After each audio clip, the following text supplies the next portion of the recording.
Marcus Thompson had served 2 tours in Afghanistan before a roadside bomb changed everything. The blast left him with a permanent limp and scars that ran deeper than flesh,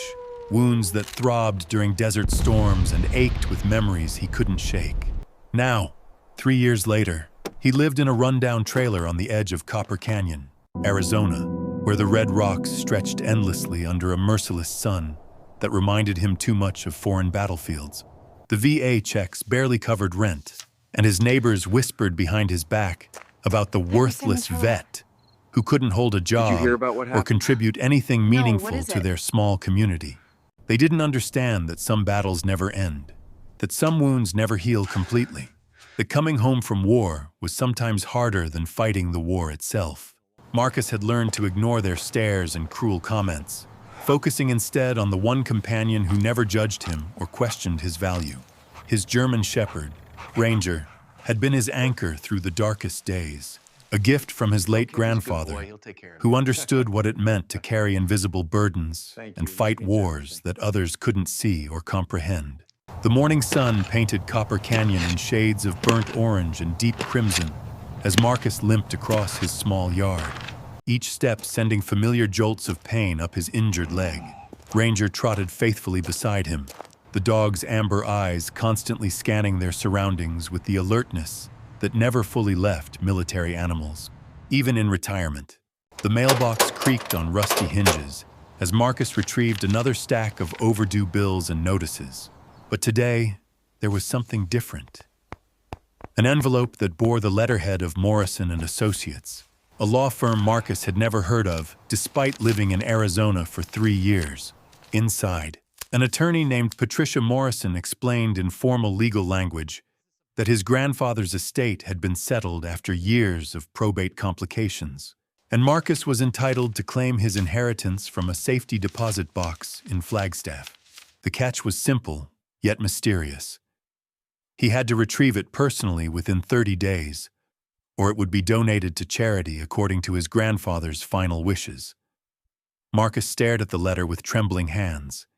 his mind racing with questions and possibilities he hadn't dared to consider. His grandfather had died when Marcus was overseas,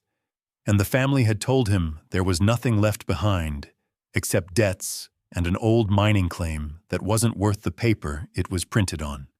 The drive to Flagstaff took 3 hours through winding canyon roads that cut through some of the most beautiful and desolate landscape in Arizona. Ranger maintained his alert position in the passenger seat, occasionally whining softly when they passed areas that seemed to trigger his own mysterious memories.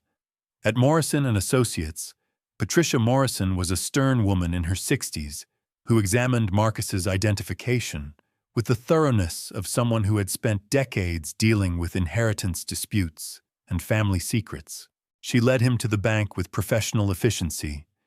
but Marcus noticed her curious glances at his limp and the way she seemed to be evaluating his worthiness for whatever his grandfather had left behind. The safety deposit box was larger than Marcus had expected, and it contained far more than he could have imagined. Old photographs showing his grandfather as a young soldier, a Purple Heart that had never been mentioned by the family, a hand-drawn map of Copper Canyon marked with cryptic symbols, and a leather-bound journal filled with careful notes about something called the Eagle's Nest Cache. The journal revealed that his grandfather, Thomas Thompson,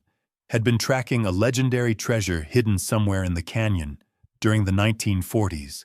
spending decades piecing together historical clues and local folklore about a fortune that had vanished during the territorial wars of the 1880s. According to the carefully documented entries, a wealthy mining family named the Harrisons had buried their entire fortune before fleeing a violent territorial dispute that had claimed dozens of lives throughout the region. Thomas Thompson had spent the better part of 40 years researching the treasure's location, interviewing elderly locals who remembered stories passed down through generations, studying geological surveys, and exploring every cave and crevice in the canyon system. The final entry was dated just weeks before his death, claiming he had finally discovered the exact spot where the Harrison fortune lay hidden, but he needed someone trustworthy and capable to carry on the search. Marcus felt his heart racing as he read his grandfather's words, realizing this inheritance wasn't money or property, but the promise of something far greater than anything he had dared to hope for in his darkest moments. The journal was filled with warnings about dangerous terrain, flash flood zones, and the disturbing fact that others had been searching for the same treasure for decades, some of them willing to use violence and intimidation to eliminate competition. His grandfather's final entries mentioned growing suspicion that someone else was getting close to the truth, someone dangerous enough to make the old soldier fear for his life in his final days. Back in Copper Canyon, Marcus spread the intricate map across his kitchen table while Ranger watched with unusual intensity, as if the dog could sense the importance of what they were examining. The hand-drawn landmarks matched the local geography perfectly,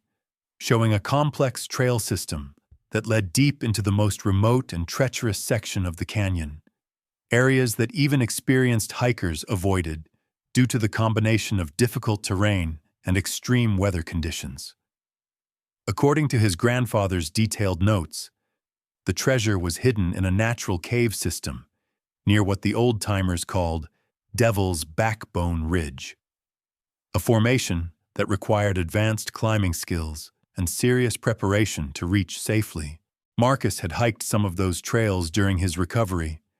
using the solitude and physical challenge to quiet his racing thoughts and combat the nightmares that visited him most nights. But he'd never ventured as far as the ridge,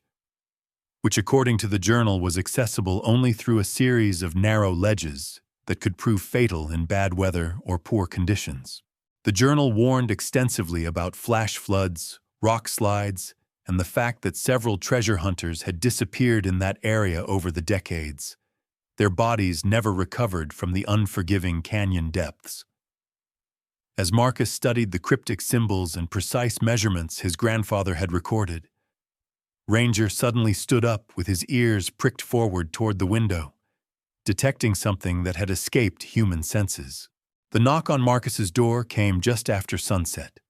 aggressive and demanding in a way that immediately put both man and dog on high alert. Through the peephole, Marcus saw a stocky man with cold gray eyes and weathered features that spoke of a hard life spent outdoors, accompanied by a younger companion who kept glancing nervously toward the canyon as if expecting trouble. The older man introduced himself as Dale Crenshaw, claiming to be a local historian and amateur archaeologist interested in purchasing any documents or artifacts related to Thomas Thompson's mining research and local historical investigations. His offer was generous, suspiciously generous for simple historical interest, and his companion's bulging jacket and nervous fidgeting suggested they were carrying weapons and prepared to use them if necessary. Marcus politely declined the offer, explaining with careful casualness that he hadn't found anything of particular value in his grandfather's belongings, just some old photographs and personal mementos that held sentimental value for the family. But Crenshaw's smile never reached his eyes,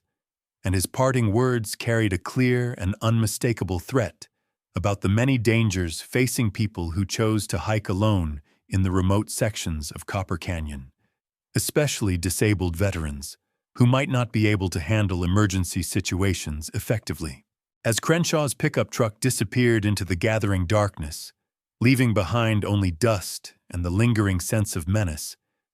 Ranger began exhibiting behavior that Marcus recognized from their worst days in combat zones. The German shepherd's hackles were raised, his body tense and ready for action,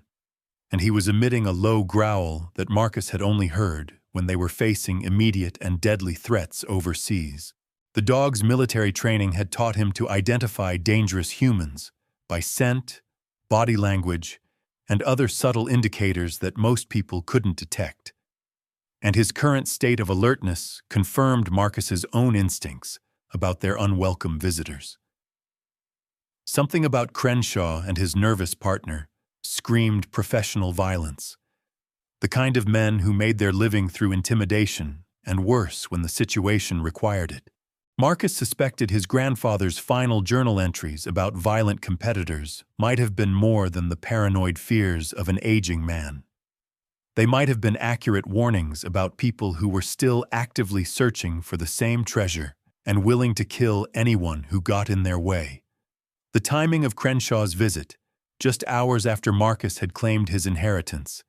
suggested that someone had been monitoring the legal proceedings and waiting for exactly this moment to make their move. That night, as Marcus lay awake listening to the desert wind howl through the canyon, he made the decision that would change everything. He would follow his grandfather's map at first light, before Crenshaw realized that the inheritance contained the very documents he was seeking. But first, he needed help from someone he could trust completely, someone who understood both the risks they would be facing and the importance of what they were trying to accomplish. He called Elena Rodriguez, the local veterinarian who had been caring for Ranger since their arrival in Copper Canyon 3 years earlier, and the only person in town who had consistently treated Marcus with respect and genuine kindness rather than pity or contempt. Elena was a widow in her 50s who understood loss and trauma in ways that most people never would, having lost her park ranger husband to a climbing accident in these same canyons 5 years earlier. When Marcus explained about the inheritance, his concerns about Crenshaw, and his determination to follow his grandfather's final wishes, she immediately offered her support and assistance. Her late husband, Miguel, had known every inch of the canyon system, and she still had his professional climbing gear, emergency supplies, and detailed topographical maps that could prove invaluable in navigating the treacherous terrain they would be facing. More importantly, Elena agreed to serve as their safety contact, promising to call for professional help if Marcus and Ranger didn't return by nightfall or failed to check in at predetermined intervals. As they loaded Marcus's grandfather's old military backpack with water, emergency rations, climbing rope, first aid supplies, and the precious map that represented decades of patient research, Elena noticed Ranger's increasingly unusual behavior. The German Shepherd was pacing restlessly around the trailer, alternately staring toward the canyon where tomorrow's adventure awaited, and watching the access road as if he expected Crenshaw to return with reinforcements. Elena's own instincts, sharpened by years of marriage to a man who worked in dangerous wilderness conditions, told her that this adventure would test all of them in ways they couldn't possibly imagine or prepare for completely. She had seen enough tragedy in these canyons to know that even the best preparations could prove inadequate when nature and human malice combined to create perfect storms of disaster. But she also recognized the spark of renewed purpose in Marcus's eyes, the first sign of genuine hope and determination she had seen since his arrival in their small community. And she knew he needed this chance to prove his worth both to himself and to the world that had written him off as worthless. The pre-dawn air was crisp and thin as Marcus and Ranger began their ascent toward Devil's Backbone Ridge, following game trails and geological formations that had been marked on his grandfather's map with the precision of a military surveyor. The initial portion of their route wound gently through scrub oak and juniper, but Marcus knew from studying the topographical charts that the terrain would become increasingly challenging as they climbed higher into the red rock formations that gave Copper Canyon its distinctive and forbidding character. His injured leg ached with each step, sending familiar jolts of pain through his hip and lower back. But Ranger seemed to understand the critical importance of their mission, occasionally stopping to let his human companion catch up while constantly scanning their surroundings for potential threats or hazards. The German Shepherd's military training had never fully left him despite years of serving as a therapy animal. He had been a combat detection dog before retiring to become Marcus's emotional support companion, and his heightened alertness now suggested he sensed they were heading into genuinely hostile territory, where their survival would depend on teamwork, preparation, and the kind of courage that had sustained them through their darkest days overseas. As the sun rose higher, casting long shadows across the canyon walls and revealing the full magnitude of the landscape they were attempting to traverse, Marcus consulted the map and his grandfather's detailed notes with growing appreciation for the old soldier's thoroughness and dedication. According to the journal, they needed to find a distinctive rock formation that resembled an eagle's head when viewed from a specific angle, with a hidden passage behind it leading to the cave system where the Harrison family had concealed their fortune during the territorial violence of the 1880s. The treasure represented more than just gold and jewels. It was the life savings of families who had fled for their lives when Apache raids and mining disputes had turned the entire region into a war zone, where survival depended on the ability to disappear without a trace. Thomas Thompson had spent decades researching not just the treasure's location, but the historical context that had made such desperate measures necessary. Understanding that the Harrison fortune was both a prize to be claimed and a memorial to the people who had died protecting it, Marcus felt the weight of that history as he followed his grandfather's carefully mapped route. Realizing that he was walking in the footsteps of both treasure hunters and refugees, soldiers and victims, people who had faced impossible choices in unforgiving circumstances remarkably similar to his own current situation. By midday, they had reached the most treacherous section of their climb, where the ancient trail narrowed to a ledge barely 3 feet wide with a sheer drop of several hundred feet into the canyon below. Marcus's hands shook as he secured the climbing rope Elena had provided, his fear of heights combining with memories of explosive devices and sniper fire to create a psychological challenge that was almost as dangerous as the physical obstacles they faced. But Ranger moved confidently along the narrow path with the sure-footed grace of an animal that had learned to navigate far worse terrain during their military deployments, occasionally looking back at Marcus with patient amber eyes that seemed to communicate both encouragement and unwavering loyalty. The dog's presence gave Marcus the courage to continue placing one foot in front of the other, trusting in the rope and his own hard-won experience with dangerous situations to carry them safely across the exposed section of the ridge. The wind picked up as they traversed the most dangerous portion of the ledge, threatening to unbalance them both, but Ranger's steady pace and calm demeanor helped Marcus maintain his focus and determination even when his injured leg cramped and his vision blurred with exhaustion and fear. Just as they reached safer ground, and Marcus was beginning to think they might have to turn back without finding their objective,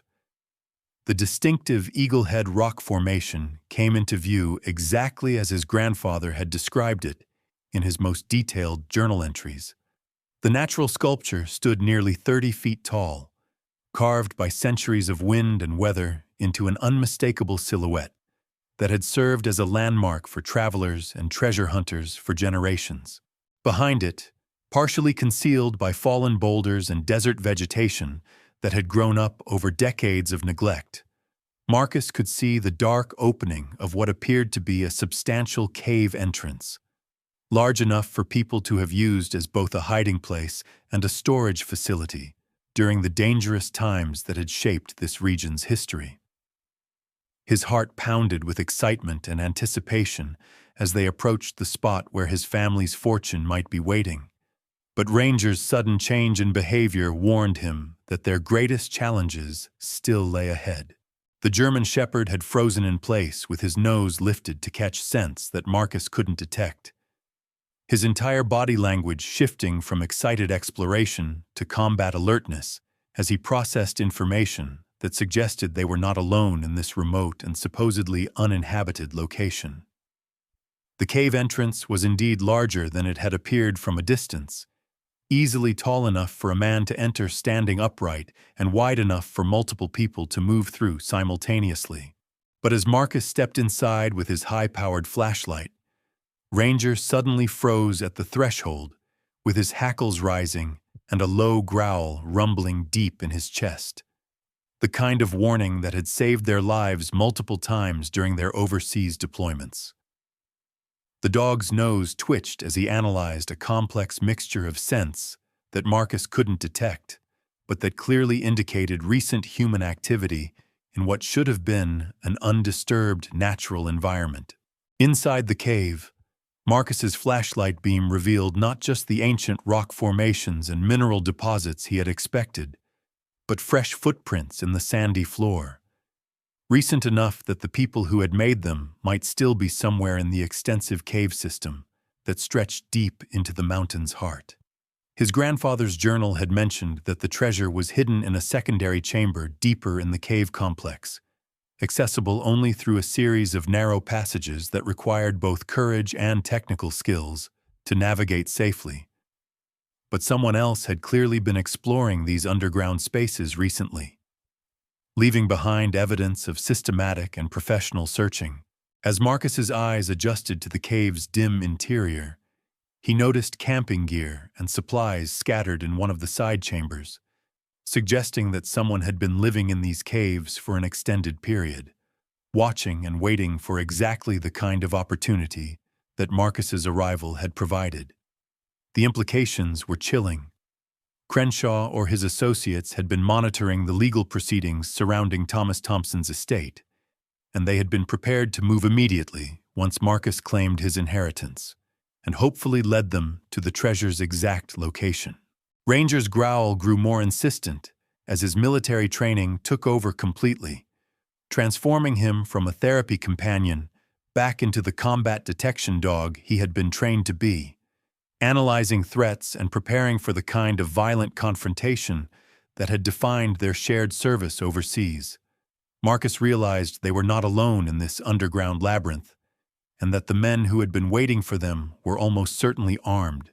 and prepared to kill anyone who stood between them and a fortune that had eluded treasure hunters for more than a century. The dog's warning came just in time.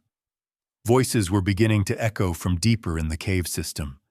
and Marcus recognized Dale Crenshaw's harsh laugh bouncing off the stone walls as he discussed plans with his associates. Before Marcus could retreat and possibly escape to call for help, the voices became more distinct, and their content made his blood run cold as he realized the full extent of the danger they were facing. Crenshaw and at least two other men were discussing in casual professional terms how to handle the veteran problem permanently, making it clear that they had never intended to let Marcus leave these caves alive, regardless of whether the treasure was found or not. Their conversation revealed a level of planning and preparation that went far beyond simple greed. These were experienced killers who had been tracking the Harrison treasure for years, eliminating anyone who got too close to the truth and leaving no witnesses behind to complicate their eventual escape with the fortune. Marcus clicked off his flashlight and pressed himself against the cave wall, trying to control his breathing and heart rate while his mind raced through possible escape routes and defensive strategies. But Ranger had different ideas about their situation, and the German Shepherd's protective instincts were overriding every other consideration as he began moving deeper into the cave with the silent precision that had made him such an effective combat animal during their military service together. Marcus had no choice but to follow his loyal companion deeper into the underground maze,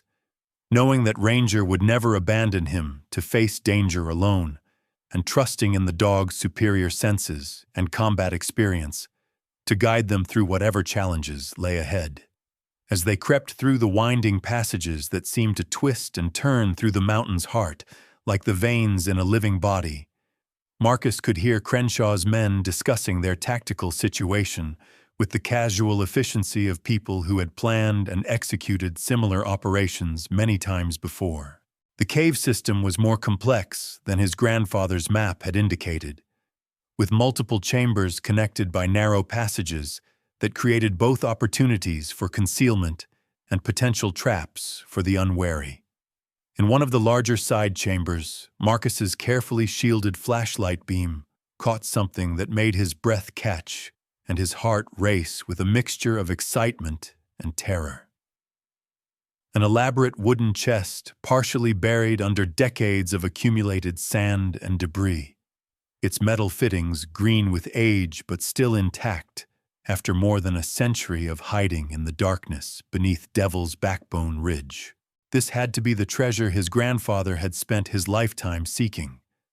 The Harrison family fortune that had been hidden away by desperate people facing violence and death during the territorial wars that had shaped Arizona's early history. But as Marcus knelt to examine the ancient chest, working quickly but carefully to avoid making any noise that might alert Crenshaw's men to his location,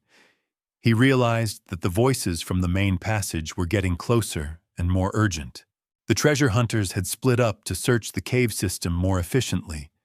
and their systematic approach meant that discovery was inevitable unless Marcus and Ranger could find some way to escape with their prize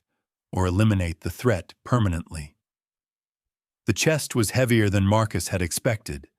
filled not just with gold coins and jewelry, but with documents and personal items that represented the life savings and most precious possessions of families who had lost everything except what they could carry and hide. As he struggled to lift the unwieldy container,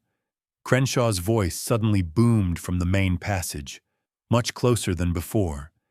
and Marcus realized that he and Ranger were now trapped between armed men who had no intention of letting them leave alive under any circumstances.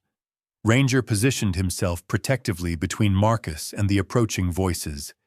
his military training taking complete control as he prepared for the kind of life-or-death combat that had forged their unbreakable bond during the worst days of their overseas deployment. The German Shepherd's transformation was complete and terrifying. He was no longer a therapy animal providing emotional support, but a weapon system preparing to neutralize threats to his human partner, with whatever level of violence the situation required. Marcus managed to pry open one corner of the ancient chest just enough to confirm that it contained exactly what his grandfather's research had promised: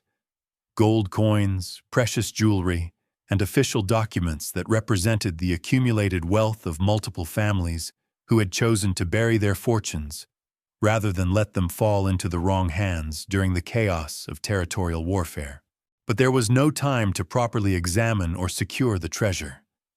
The first of Crenshaw's men had appeared at the chamber entrance, and Marcus could see that the treasure hunter was carrying what looked like a military-grade assault rifle,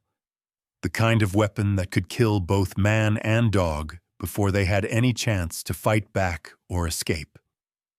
The treasure hunter's surprise at finding Marcus and the chest lasted only a fraction of a second before his training took over, and he began to raise his weapon for a killing shot. But Ranger didn't hesitate for even that long.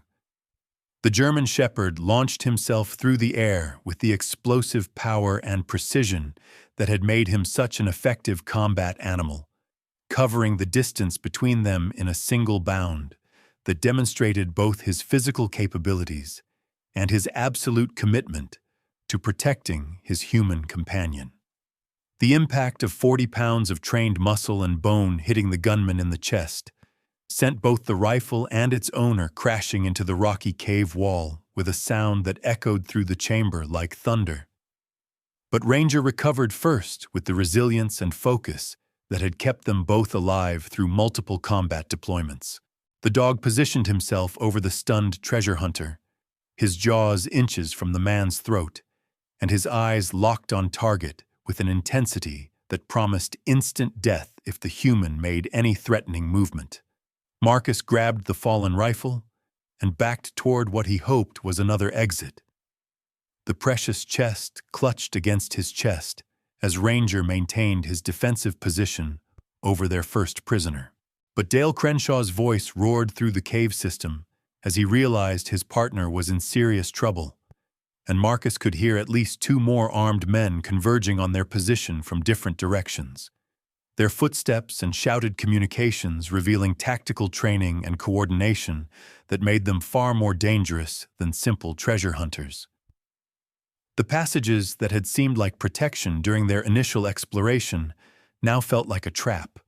with multiple armed enemies blocking the obvious escape routes, while the cave system's complex layout made it nearly impossible to determine which passages might lead to safety and which might dead-end in chambers where they could be cornered and killed. But Ranger had different ideas about their tactical situation, and the German Shepherd began moving toward a narrow opening Marcus hadn't noticed before, his superior senses leading him through passages that seemed to head deeper into the mountain rather than toward the surface and potential escape. Marcus had learned during their military service to trust his companion's instincts completely, even when those instincts led them into situations that seemed to make no logical sense from a human perspective. He followed Ranger without question, pushing the heavy treasure chest ahead of him through passages that were barely wide enough for a man to crawl through, forcing both the treasure hunters behind them and any potential rescue to navigate the same difficult terrain that was slowing everyone down to the same desperate pace. Behind them, Crenshaw's frustrated curses and angry commands echoed through the cave system as the treasure hunters realized their quarry had found an escape route they hadn't discovered, despite weeks or months of systematic exploration and preparation. But Marcus knew they weren't safe yet. These men had invested too much time, effort, and probably money in this operation to give up easily. And they had demonstrated both the willingness and capability to use lethal force against anyone who stood between them and their goal. The narrow passage finally opened into a vast underground chamber that took Marcus's breath away and reminded him why his grandfather had been so fascinated by the geological wonders hidden beneath Arizona's desert landscape. His flashlight beam revealed towering stone formations that had been carved by underground rivers over thousands of years, creating a cathedral-like space deep beneath Devil's Backbone Ridge that few human beings had ever seen or would ever have reason to visit. But more importantly, from a tactical perspective, Ranger had led them to a chamber with multiple exits, including what appeared to be a natural chimney or vertical passage leading toward the surface, giving them options for both defense and potential escape if they could figure out how to use the terrain to their advantage. The German Shepherd's military training had guided them to a defensible position where they couldn't be easily surrounded or trapped. But Marcus could already hear Crenshaw's men arguing about the best way to pursue them through the narrow passage they had just traversed. The treasure hunters were bigger and less agile than Marcus and Ranger, and the confined spaces of the cave system worked against them in ways that might provide crucial advantages if the confrontation became prolonged. But Marcus knew they couldn't stay hidden in the underground chamber forever. Eventually, Crenshaw would find another way to reach their position, and when he did, the final confrontation would determine who lived and who died in the darkness beneath the Arizona desert. The treasure chest felt heavier now, not just because of its gold and jewels and precious documents, but because of all the lives that had been lost and threatened in pursuit of the riches it contained over more than a century of violence and greed. As Marcus caught his breath and tried to formulate some kind of plan for getting himself, Ranger, and their prize safely back to the surface world, he heard something that changed everything and made their desperate situation infinitely more complicated and dangerous. Ranger suddenly tensed and moved toward one of the chamber's side passages. His ears pricked forward as he detected sounds that Marcus's human hearing couldn't yet distinguish from the general acoustic chaos of the underground environment.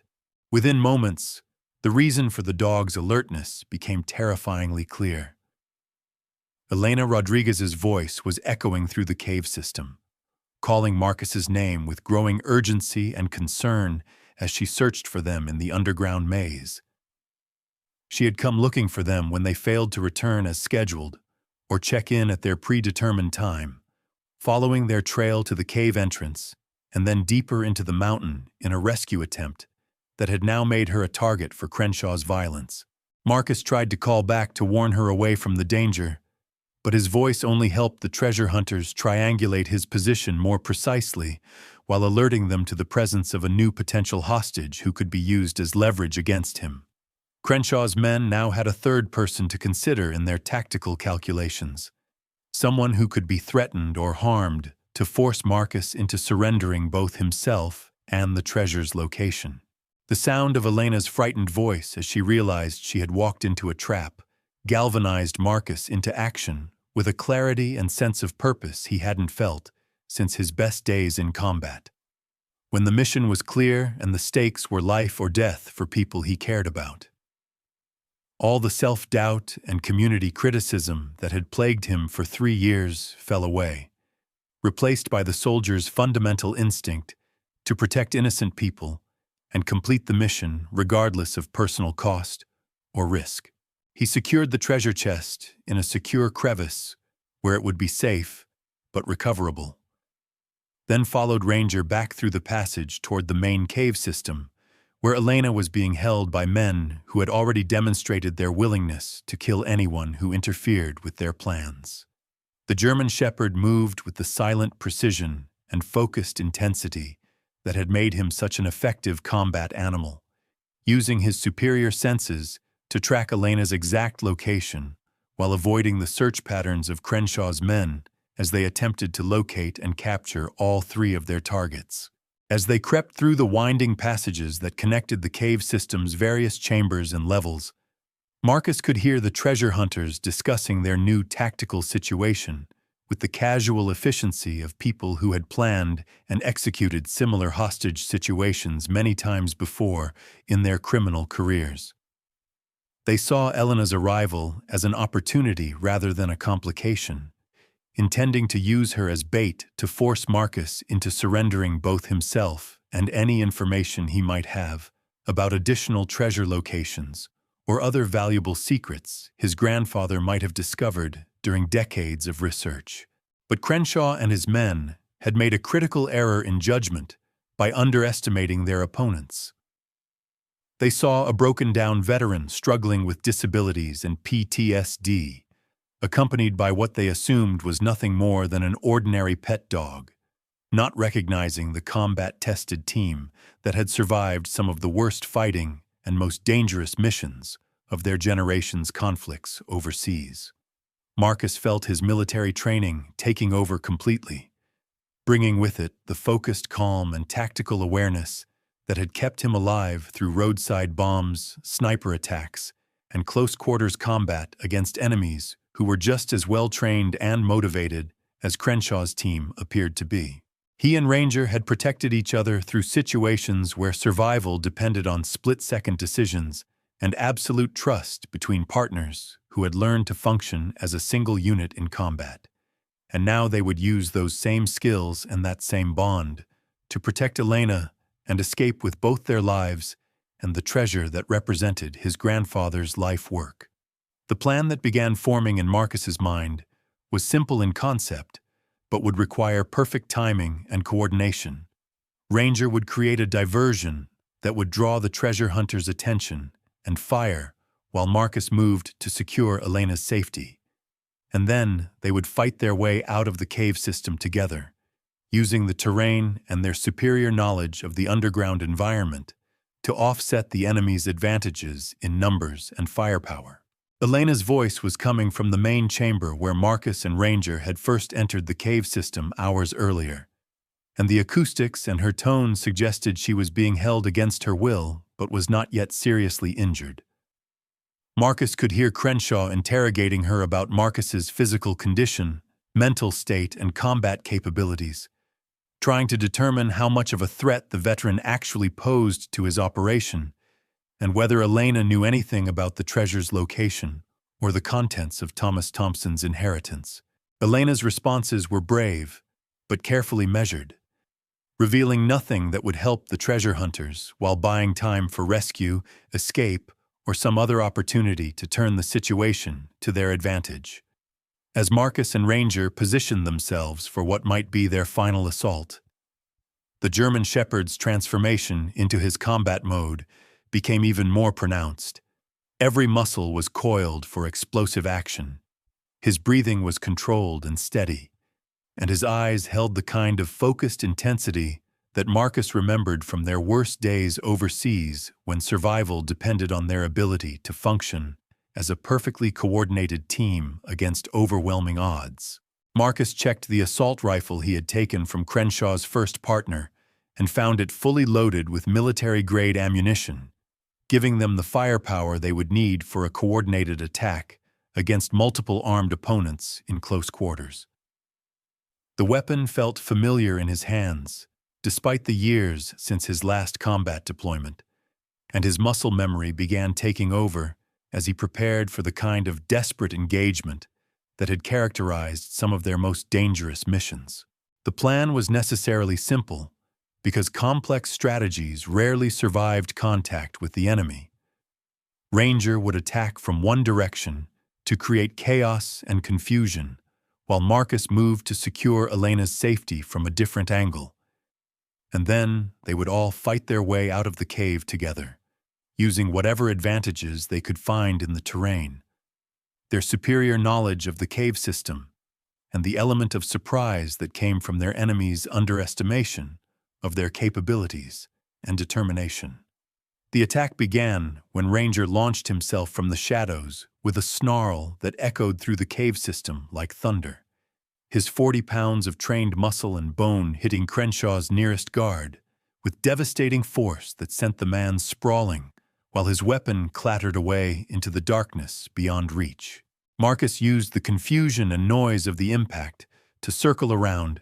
and get a clear shot at Crenshaw himself, who was holding Elena at gunpoint near the cave entrance with a pistol pressed against her temple in the classic hostage position. But the treasure hunter leader was more experienced and better trained than his subordinates, and he quickly adapted to the sudden assault by using Elena as a human shield while shouting orders to his remaining men to contain the situation and eliminate the threats. The standoff that developed was tense and potentially deadly, with Marcus's rifle trained on Crenshaw while the treasure hunter's pistol remained pressed against Elena's head, each man knowing that the next few seconds would determine who lived and who died in the darkness beneath Devil's Backbone Ridge. Ranger maintained his aggressive position between the other armed men and Marcus, his growls and threatening posture keeping them from interfering in the confrontation, while demonstrating the kind of controlled violence that had made him such an effective combat animal during their military service. The cave fell silent, except for the sound of heavy breathing and Elena's quiet prayers, as 4 lives hung in the balance of decisions and actions that would be measured in fractions of seconds and would leave no room for hesitation or second-guessing. Crenshaw's voice was steady despite the chaos his operation had suffered, and his words revealed the cold calculation of a professional killer who had faced similar situations many times before and always emerged victorious through superior planning, better equipment, and absolute willingness to use whatever level of violence the situation required. He offered Marcus a simple choice that had probably worked in previous encounters. Drop the rifle and reveal the treasure's exact location, or watch Elena died before being killed himself in a gunfight he couldn't possibly win against superior numbers and firepower. But Marcus had faced this kind of ultimatum before, in dusty Afghan villages where civilians were used as human shields by insurgents who thought American soldiers were weak and sentimental, unwilling to risk innocent lives to complete their missions or protect their own survival. He had learned through bitter experience that sometimes the only way to save innocent lives was to take calculated risks that seemed impossible or reckless, trusting in training, teamwork, and the kind of courage that could only be forged through shared combat experience with partners who would literally die rather than abandon each other. As Marcus met Elena's frightened but trusting eyes across the weapon sights and hostage situation, he saw her subtle nod of understanding and acceptance. The kind of communication that didn't require words because it was based on mutual respect and the recognition that some things were worth fighting and dying for regardless of the odds or likely outcomes. Ranger sensed the shift in his human partner's energy and mental state.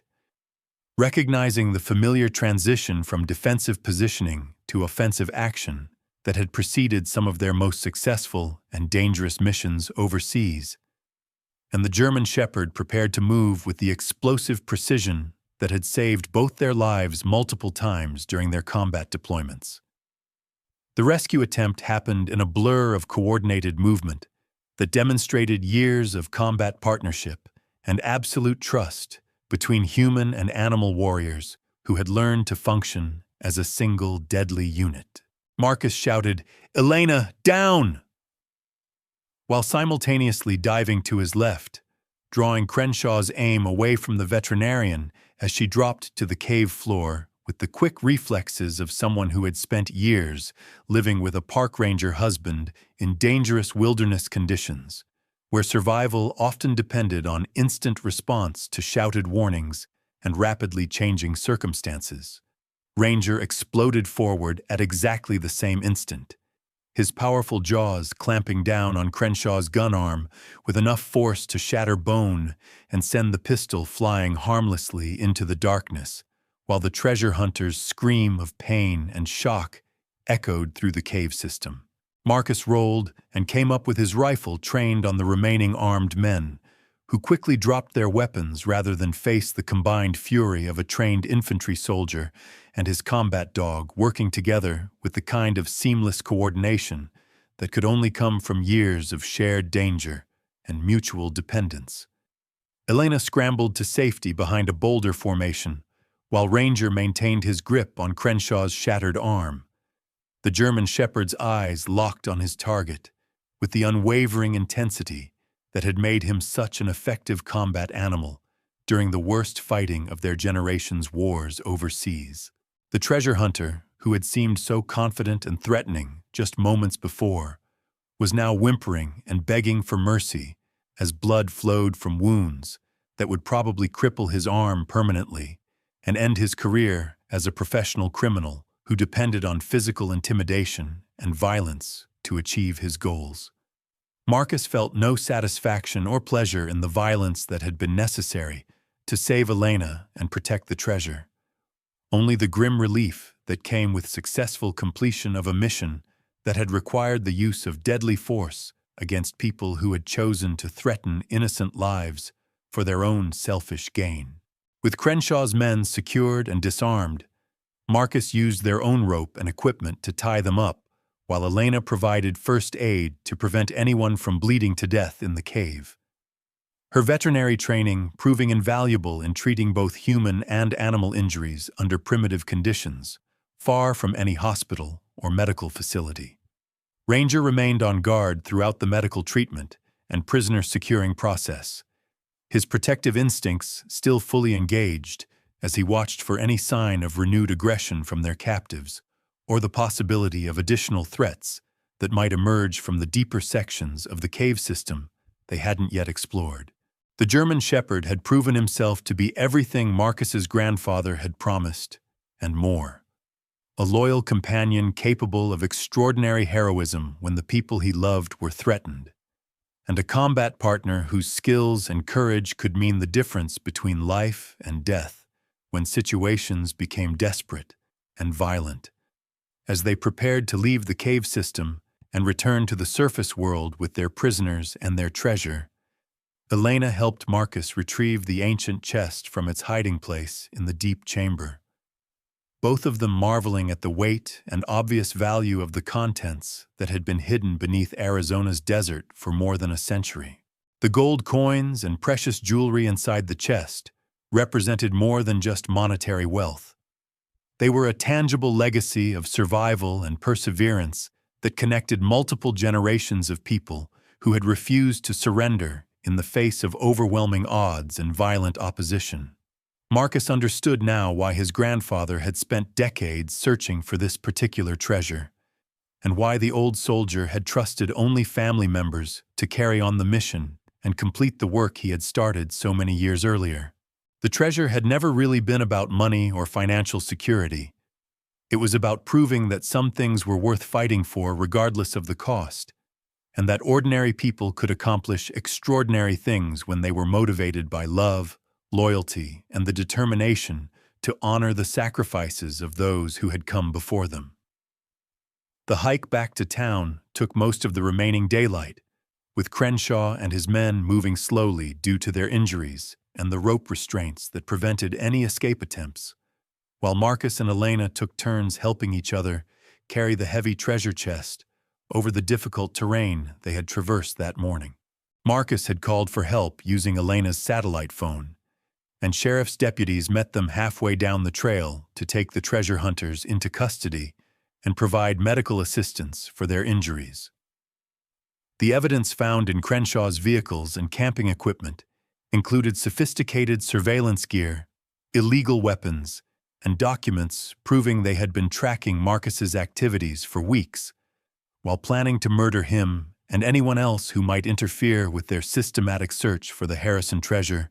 and other valuable artifacts hidden throughout the region. As word spread through Copper Canyon about the veteran's remarkable adventure and heroic rescue of Elena Rodriguez from armed criminals,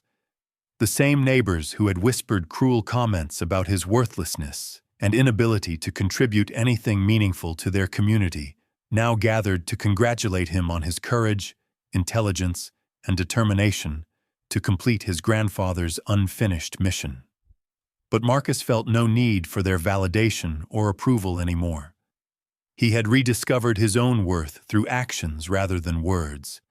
and Ranger's unwavering loyalty throughout their ordeal had reminded him that true respect and friendship were earned through character and demonstrated courage rather than public opinion or community acceptance. Elena stayed close to both of them during the lengthy process of official questioning, evidence cataloging, and paperwork that followed their return to civilization,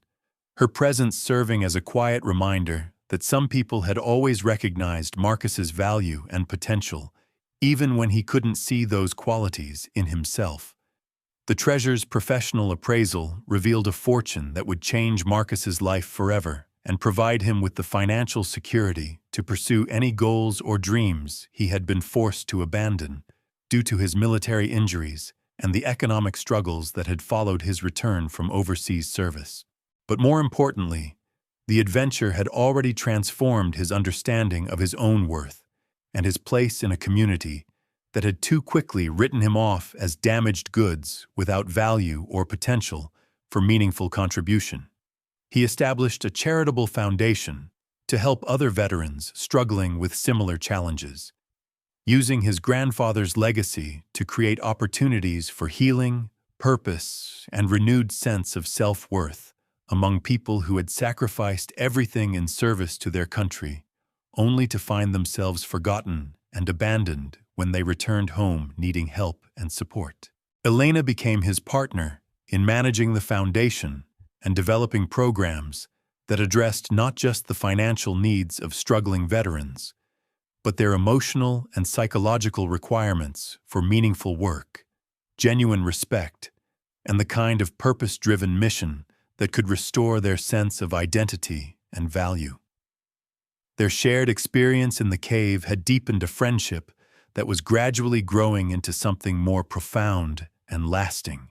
based on mutual respect, shared values,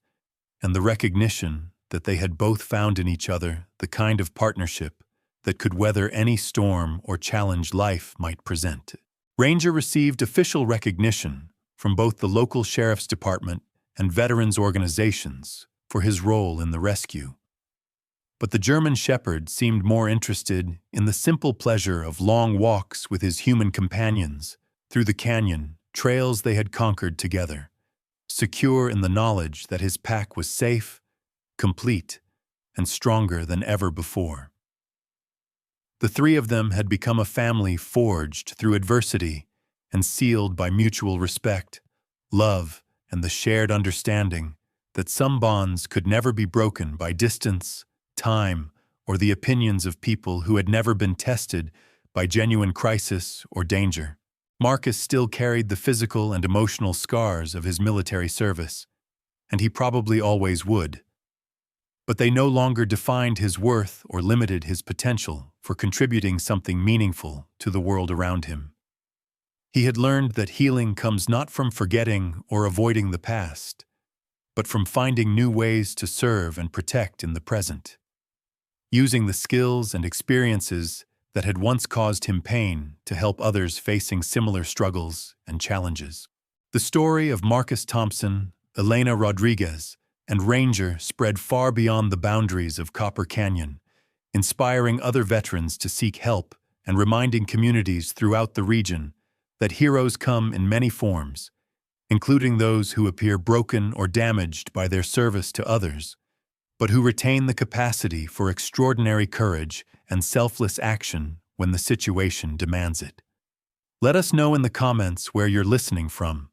and please share your own stories about the loyal companions who have stood by you through life's greatest challenges and most difficult moments. Marcus's journey from isolation and self-doubt to renewed purpose and community respect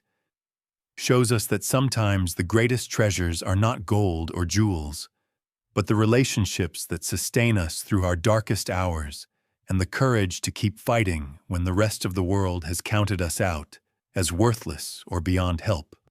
If this story has touched your heart and reminded you of the debt we all owe to those who have served and sacrificed for our freedom and security,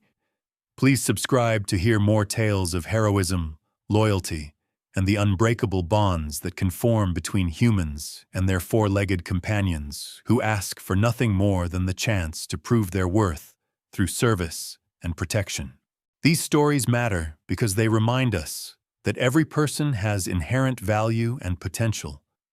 that every veteran deserves our respect and support regardless of their current circumstances, and that every act of genuine courage creates ripples that can change entire communities and inspire others to find their own paths to healing and renewed purpose. Thank you for joining us on this remarkable adventure, and thank you to all the veterans and military families who continue to serve others long after their official duties have ended, proving every day that true heroism is measured not by public recognition or material rewards, but by the willingness to stand up and fight for what is right when it would be easier to simply walk away and let someone else handle the responsibility.